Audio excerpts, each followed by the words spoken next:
Ito ay rated SPG, striktong patnubay at gabay ng magulang ang kailangan. Nag-umpisa na nga si Olga sa plano niyang paghihiganti sa mga Montenegro.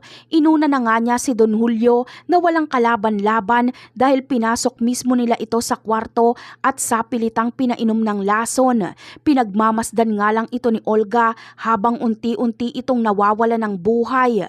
At bago pa mawala ng ulirat si Don Julio ay pinabaon muna ni Olga ang lahat ng hinanakit niya dito. At noong alam nga ni Olga na wala na si Don Julio ay saka siya gumawa ng drama. Kunwari ay nagsisigaw siya na tila alalang-alala kay Don Julio dahil bumubula na ang bibig nito na nakahandusay. Tinawag niya nga si Ramon para saklolohan ito kaya agad na nagmadali si Ramon na puntahan si Don Julio.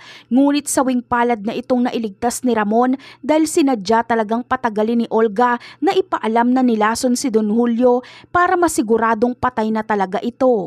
Ngunit sa ginawang ito ni Olga kay Don Julio ay ito din ang magpapahamak sa kanya dahil malakas ang pakiramdam ni Ramon na si Olga ang lumason sa papa niya. Kaya gagawa ng sikretong hakbang si Ramon para malaman kung si Olga ba talaga ang gumawa nun. Si Dindo nga na tauhan ni Olga ang tatakutin ni Ramon para ito mismo ang magsabi sa kanya kung si Olga ba talaga ang salarin.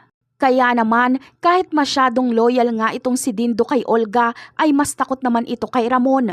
Alam kasi ni Dindo kung anong klaseng tao si Ramon at siguradong pag hindi siya magsabi ng totoo ay hindi lang buhay niya ang mapapahamak dahil pati buhay ng pamilya niya ay malalagay din sa alanganin.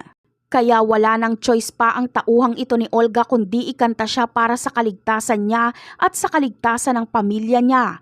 Kaya bistado na si Olga. Wala na siyang takas kay Ramon. Kahit subukan pang magtago ni Olga ay batid niyang hindi siya nito titigilan at siguradong kamatayan pa rin ang bagsak niya. Ngunit may isa pang alas si Olga, ito ay walang iba kundi si David. Ngunit hindi pa malinaw kung magiging sunod-sunuran pa ba sa kanya si David dahil nag-uutakan na lang silang dalawa. At yan ang aabangan natin. Bye!